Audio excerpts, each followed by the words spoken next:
10,000 எடுத்தோங்க. இது சும்மா சின்ன இதில் இப்போ நம்ம எடுத்துருக்கோம். இப்போ தான் 2வது காப்பு எடுத்திருக்கோம். ஒரு ஒரு செடியில் வந்து கிட்டத்தட்ட ஒரு 500 கிடைக்குன்னு சொல்லியிருக்காங்க. ஒரு ஈல்டுக்கு 500 கிடைக்குன்ருக்காங்க. 10 கிலோ 10 கிலோ கிடச்சிதுன்னா 500. அது சின்ன இது தான். மேலே வளர்ச்சி செடியாக வளர 20 கிலோ 25 கிலோலாம் எடுத்த விவசாயி இருக்காங்க. வெளிநாட்டில் வேலை பார்த்தோம்னா 4 மணிக்கு எழுந்திரிக்கணும். இங்கே அப்படி இல்லை. 4 மணிக்கு எழுந்திரிச்சு 4 மணிக்கெலாம் சாப்பிட்றணும். காலை சாப்பாடு 4 மணிக்கு சாப்பிட்றணும்.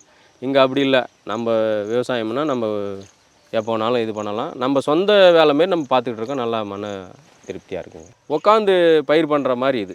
கொஞ்சம் வேலை பார்த்தா போதும். அதிக வேலை பார்க்க தேவையில்ல. அதனால் இந்த மீன் அமிலம் அடிக்கிறதால இதில் வந்து பூச்சி நோயே வரலைங்க. அப்புறம் பஞ்சகாவையும் அடிக்கிறோம். இங்கேருந்து ஒரு அடி கட் பண்ண வந்து இந்த 3 பிரான்ச் வந்திருக்கு பாருங்கள். இதிலேருந்து இதிலேருந்து செடி வந்திருக்கு. நம்ம இது மீன் அமிலம் இந்த மாதிரி அடித்ததால இன்னும் கொஞ்சம் இந்த தேமூர் காய்ச்சல் அடித்தா நல்லாயிருக்கும். மழை இந்த இப்போ ஒரு 6 மாதமாக மழை இல்லாதால இந்த மாதிரி இதாகிடுச்சிங்க.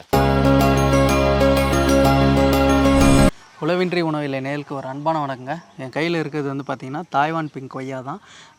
இந்த கொய்யாவை பற்றி தான் இந்த வீடியோவில் பார்க்க போகிறோம். எங்கே வந்திருக்கோன்னு பார்த்தீங்கன்னா விருதாச்சலம் மாவட்டத்தில் ஒரு முக்கியமான விவசாய சந்திக்க வந்திருக்கோம். ஏன்னு வந்து பார்த்திங்கன்னா அவர் கிட்டத்தட்ட ஒரு 5 வருஷமாக வந்து வெளிநாட்டில் இருந்துட்டு அந்த தொழில் வந்து பிடிக்கலை, நம்ம நாட்டுக்கு போயிட்டு நம்ம விவசாயம் பண்ணணும், லேண்ட் இருக்குது, அப்படி இருந்தும் சில ஃபேமிலி சுச்சுவேஷன்னால் வெளிநாட்டில் இருந்தேன்னு சொல்கிறாரு. அங்கேருந்து இங்கே வந்த அப்புறம் இவரோட லைஃப் ஸ்டைல் எப்படி மாறிச்சு விவசாயத்தினால, அதையும் கேட்டு தெரிஞ்சுக்கலாம்.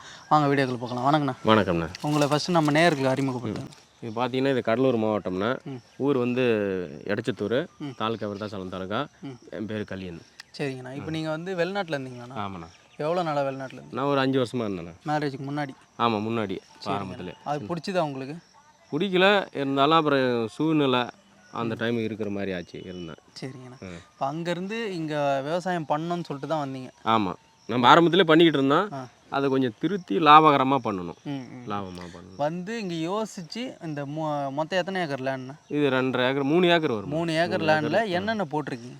3 ஏக்கரில் நம்ம கொய்யா போட்டிருக்கோம், அப்புறம் பசுந்தீவனம் போட்டிருக்கோம், அதேமாரி நெல் ரகம், அதுமாரி ஒரு 3 ஏக்கரில் ப்ளஸ் ஆட்டு பண்ணை இருக்குண்ணா. இதில் சேர்ந்தது ஒருங்கிணைந்தமாக அப்படி பண்ணிகிட்டு இருக்கோம். சரிங்கண்ணா. இப்போ இந்த வீடியோவில் வந்து நம்ம கொய்யாவை பற்றி பார்த்துடலாமா? பார்க்கலாம். சரிங்கண்ணா. இது இயற்கை விவசாயமா? ஆமாம், இயற்கை விவசாயம் தான். சரிங்க. இந்த கொய்யா வந்து என்ன வெரைட்டின்னு ஃபஸ்ட்? இது பார்த்தீங்கன்னா அருக்கக்கரன்னு தாய்வான் பிங்க் ரெண்டு ரகம் வச்சுருக்கோம். சரிங்கண்ணா. இப்போ இது வந்து நான் ஒன்று சாப்பிட்டு பார்க்குறேன், எப்படி இருக்கு? பாருங்கள்.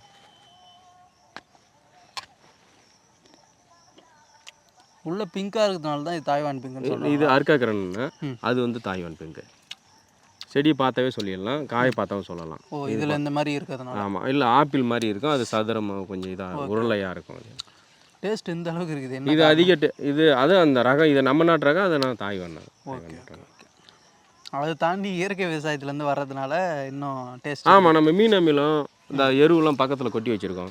எருவை கலவை எடுத்துகிட்டு இது சுற்றி இருந்த இது பார்த்தீங்கன்னா ஆட்டாம்புழுக்கு அதை போட்டிருக்கோம் பாருங்க. ஆட்டாம்புழுக்கு எந்த ஒரு கெமிக்கலும் கொடுக்க? ஆமாம், எதுவும் இல்லை, இந்த ஆட்டாம்புழுக்கு தான் உள்ள. ஓகே. ஒரு நாளைக்கு ஒரு கூட அப்படியே கொட்டி விட்ருவோம். சரிங்கண்ணா. இப்போ இந்த கன்றுகள்லாம் எங்கே வாங்கினீங்க ஃபஸ்ட்டு? இது கன்று வேவ கொள்ளையில் வாங்கணும்ண்ணா. வாங்கி இது உங்களுக்கு எப்படி ஐடியா, இதெல்லாம் இது எப்படி வந்துச்சு, இல்லை போயிட்டு யாருன்னா கேட்டு தான் இந்த கொய்யா? இது தோட்டக்கலையிலையும் கேட்டோம்னா, அங்கே கன்று வாங்கின இடத்துல சொன்னாங்க, இது உழவு ஓட்டிட்டு மொத்தம் 5 கலப்பை வச்சு ஓட்டினோம்னா, ஓட்டிவிட்டு 4 அடி இந்த பக்கத்துக்கு 4 அடி, இப்படி 6 அடி சொட்டு நீர் ட்ரிப்பும் போட்டிருக்கோம். ஒரு வருஷத்துக்கு தண்ணி பாஞ்சா பாய்ச்சலாக பாஞ்சா நல்லா இருக்குன்னு சொல்கிறாங்க. அதில் அப்புறம் நம்ம ஊடு பயிராகவும் போட்டோம். இதை போட்டிருக்கோம்ல, இது சொரக்காய் போட்டிருக்கோம். வெயில் நல்லா வெயிலாக இருந்ததால் இது சரியாக வரல. இது 2வது ஊடு பயிருங்க. ஊடு பயிர் போட்டதால் நல்லாயிருக்கு. இந்த சொரக்காயும் நம்ம அறுத்துக்கிட்டு தான் இருந்தோம். வெயில் டைமில் வரல. அந்தாண்ட பக்கத்தில் பெருஞ்செடியாக இருக்குது, அதில் சொரக்காய் வந்துச்சு. மல்ச்சிங் போட்டிருக்கீங்களா? ஆமாம், மல்சிங் போட்டோம். பில்லுக்காக? ஆமாம், பில்லுக்காக போட்டிருக்கோம். ஓகே. இப்போ இந்த கொய்யா விவசாயம் வந்து இப்போ நட்டிங்க, எத்தனை நாளுக்கு அப்புறம் உங்களுக்கு காய்ச்சல் கொடுத்தது? 6 மாதத்துலேயே அவங்க கன்று வாங்கின இடத்துல சொன்னாங்க 6 மாதத்துலேயே காய்க்குன்னு சொன்னாங்க. அதேமாதிரி காய்ச்சிது. ஆனால் 6 மாதத்துக்குள்ளேயே காய்ச்சிது. 6 மாதத்துக்குள்ளே தான் பிஞ்சு எடுத்துணுன்னு சொல்லிட்டாங்க. எடுத்துட்டோம். அப்புறம் எடுத்துகிட்டு 6 மாதம் வந்து நம்ம ஈல்டு பண்ணிட்டோம். இப்போ 1 வருஷம் ஆக போகுது கிட்டத்தில் ஈல்டு எடுத்துகிட்டு. ஆனால் கன்று காய் பெருசாக இருந்தது. என்ன பண்ணிட்டோம்னா இது பார்த்தீங்கன்னா இது கட் பண்ண சொல்லிட்டாங்க.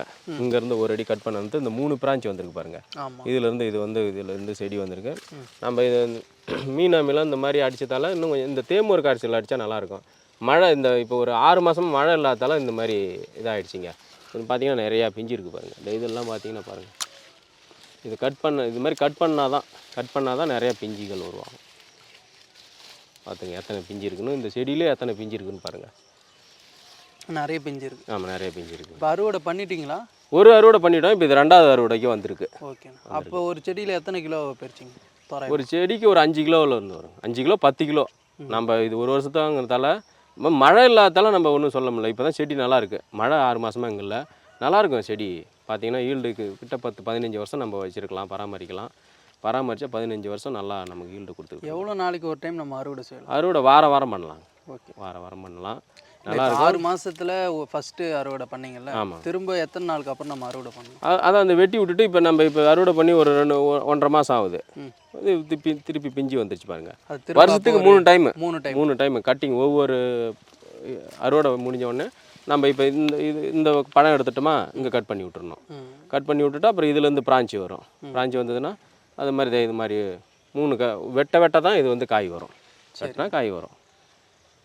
நோயெல்லாம் எப்படின்னா? நோயெல்லாம் ஒன்றும் இல்லை. அந்த மீன் அமிலம் அடிக்கிறதால மீன் உரம் வந்து 70% அதுக்கு வந்து வளர்ச்சி ஊக்கியாகும். 30% பூச்சி விரட்டியாகவும் பயன்படுது. அதனால் இந்த மீன் அமிலம் அடிக்கிறதால இதில் வந்து பூச்சி நோயே வரலைங்க. அப்புறம் பஞ்சகாவையும் அடிக்கிறோம்.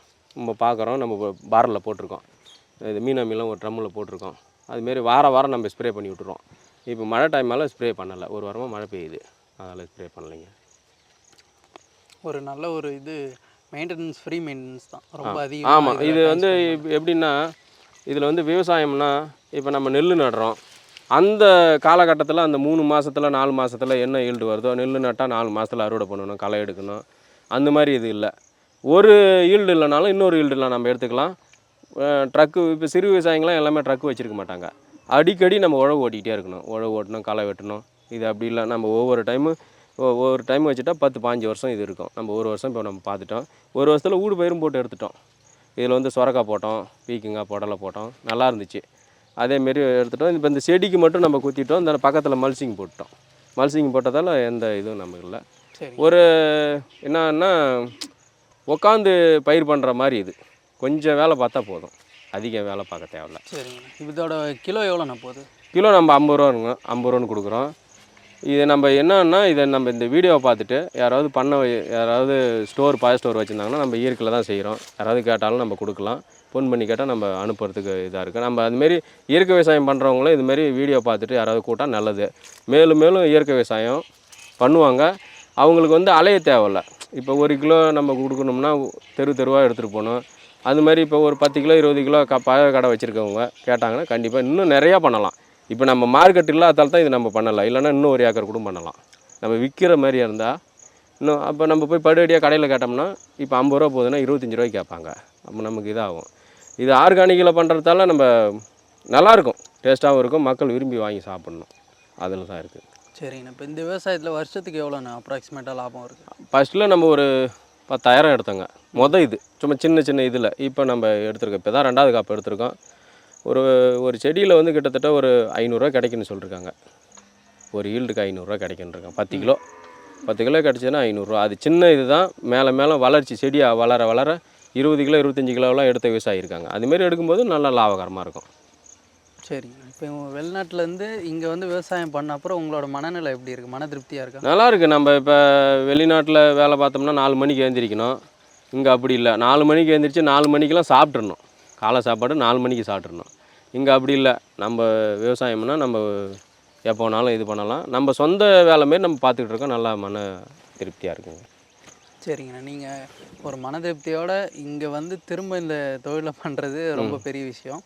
நீங்கள் தொடர்ந்து இந்த விவசாயத்தை வந்து விடாமல் பண்ணணுன்னு சொல்லிட்டு எங்கள் சேனல் சார்பாக வாழ்த்துறோம். நன்றி. நன்றி, மிக்க நன்றிங்க.